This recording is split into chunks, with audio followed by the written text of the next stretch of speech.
For most of recorded history, China was not a rising power. It was the power. For centuries, the civilization that grew along the Yellow River saw itself not as one nation among many, but as the center of the world. Dynasties rose and fell. Inventions like paper, gunpowder, and the compass changed human civilization. And global trade once flowed toward its imperial courts. Yet by the 19th century, that same civilization faced humiliation, foreign invasion, internal collapse, and civil war. Today, the story has changed. In just 4 decades, the People's Republic of China has transformed from an impoverished, largely rural society into the world's second-largest economy and one of the most powerful geopolitical forces on Earth.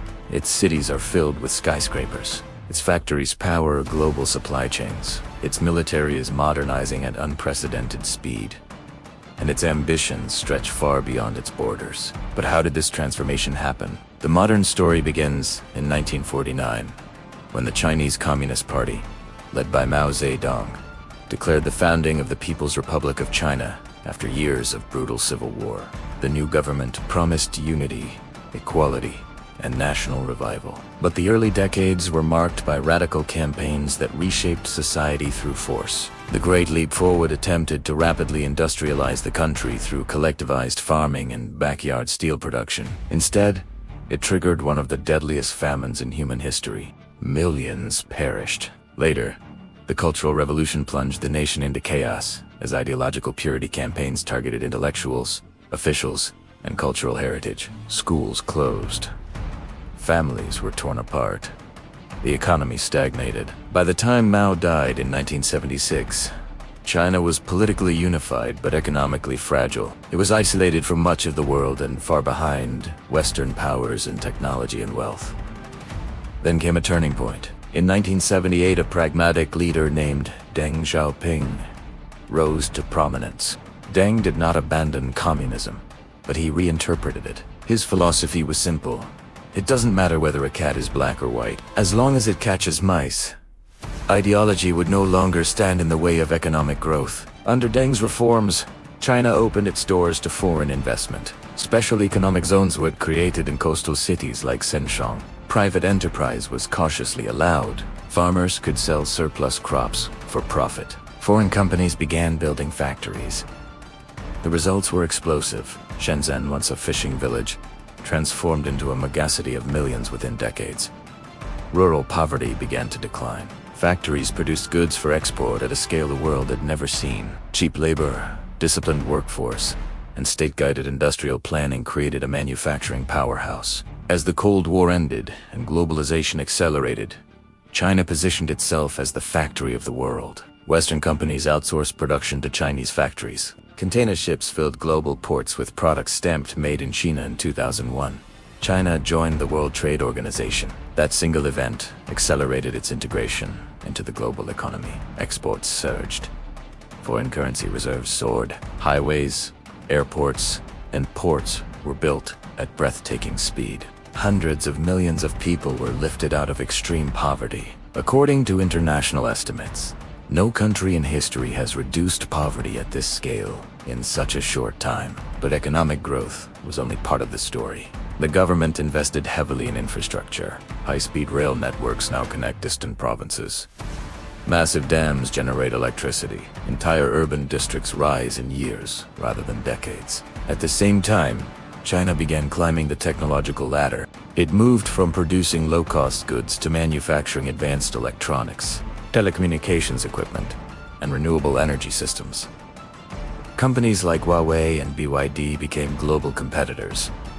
Meanwhile, the military was undergoing transformation. The People's Liberation Army shifted from a large, manpower-heavy force to a modern, technology-focused military. Advanced missiles, cyber capabilities, naval expansion, and fifth-generation fighter jets signaled ambition beyond territorial defense. China's Navy now operates aircraft carriers and modern submarines. Its missile systems are designed to challenge regional rivals and potentially deter global superpowers. And then there is geopolitics. Under current leadership, China has pursued ambitious international projects, most notably the Belt and Road Initiative, a vast infrastructure and trade network spanning Asia, Africa, and Europe. Ports, railways, and highways, financed by Chinese banks, aim to expand trade routes and strategic influence. Critics argue this creates debt dependency. Supporters say it brings development to underserved regions. Either way,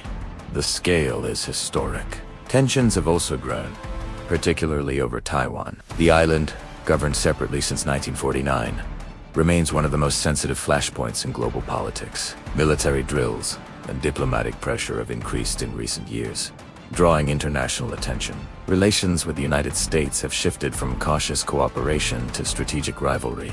Trade disputes, technology restrictions, semiconductor competition, and regional alliances reflect a broader struggle for influence in the 21st century. Yet China's rise is not without challenges.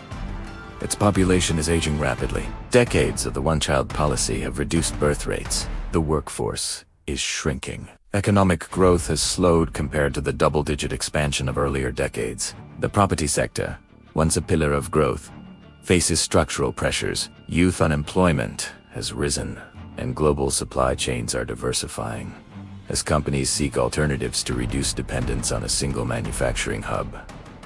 Environmental concerns also loom large. Rapid industrialization has contributed to pollution and carbon emissions. In response, China has become a major investor in renewable energy, solar panels, and electric vehicles. The world now watches closely. Is China destined to overtake the United States as the largest economy? Can it sustain innovation and growth while maintaining political stability? Will competition escalate into confrontation or evolve into coexistence? History suggests that rising powers often reshape the global order. But every rise carries risks. From the ashes of famine and isolation, China engineered one of the most dramatic economic transformations ever recorded. It combined state control with market mechanisms. It used globalization to fuel domestic development. It built infrastructure at speeds unmatched in modern history. But power is not only measured in GDP or military hardware. It is measured in influence, alliances, stability, and long-term resilience. The 21st century may not belong to one nation alone. Instead, it may be defined by the interaction between established powers and rising ones. China's story is still being written. What began as a revolutionary movement in 1949 evolved into an economic experiment in 1978. The experiment became a global phenomenon in the 2000s. And today, it stands at a crossroads, powerful, ambitious, and deeply interconnected with the rest of the world. The rise of China is not simply about one country's growth. It is about how global power shifts, how economies transform, and how history repeats itself in new forms. From imperial dynasties to communist revolution, from isolation to globalization, from poverty to superpower. The question is no longer whether China has risen. The real question is, what happens next?